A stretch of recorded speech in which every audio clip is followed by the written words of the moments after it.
Hey everyone, it's Alexander the Real Mr. Robinson. Welcome to the channel, and this is my review for Batman, Return of the Caped Crusaders, in my ongoing journey to watch the DC animated movies that you guys have recommended for me. This movie was made in 2016 and is based off the Adam West Batman series from the 1960s. And this movie brings back not only Adam West as Batman, but Burt Ward as Robin, and Julie Newmar as Catwoman. The plot focuses on Batman and Robin as they try to stop the Joker, the Penguin, the Riddler, and Catwoman from stealing some sort of super weapon. But things suddenly go south when Batman all of a sudden decides to become evil. Oh, I'm sorry, I gotta put that in quotes.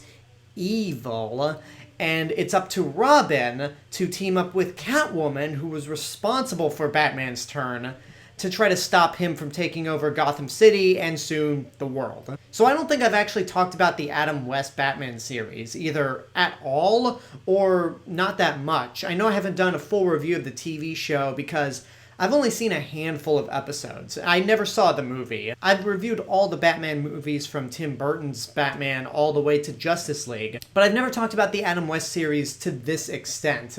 And from the little bit that I've seen, I understand that it's a completely different interpretation of Batman than we're all familiar with nowadays, thanks to Frank Miller. But it's the version of Batman that turned him into the most iconic superhero of all time. And the show, from the little bits I've seen, is just genius all around.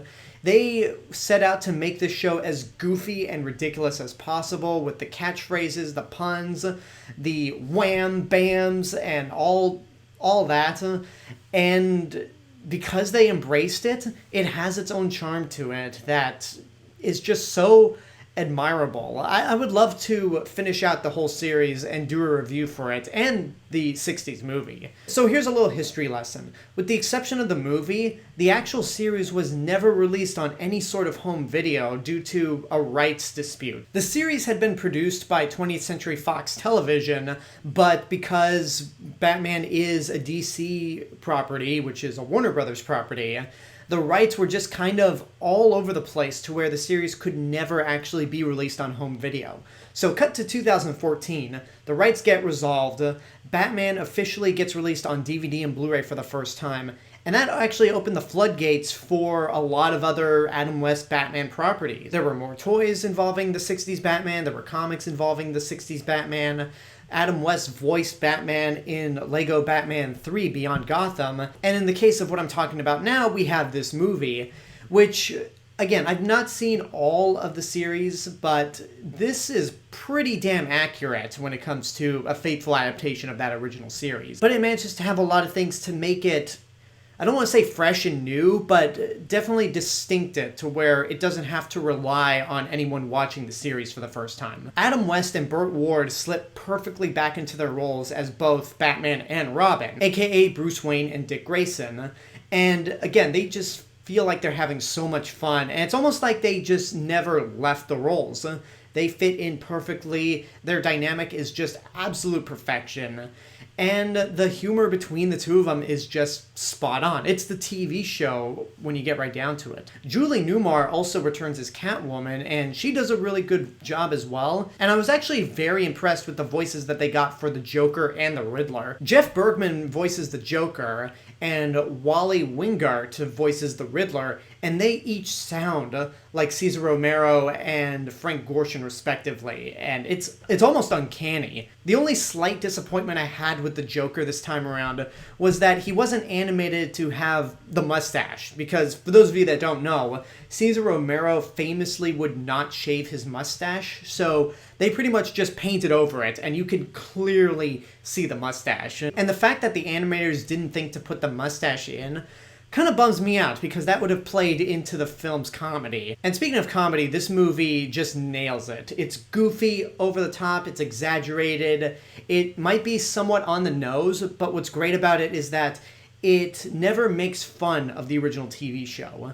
You could tell that this animated movie was made by people who loved and respected that original show, and they did a damn good job of pretty much embracing the spirit of that show. But because this movie's animated, this allows them to do a lot of things that the show wasn't able to do at the time. While you still get those caption bubbles that say wham or bam when someone gets punched, They beefed up the sound effects to where you actually feel the hits. The fight choreography for this being an animated movie is pretty well done. And in terms of the way this movie looks, it manages to take the dark color palette that we're all familiar with and apply it to the spirit of the Adam West series without ever stepping over it. Like, I love how it looks like a modern animated Batman movie, but it's pretty much the Adam West show.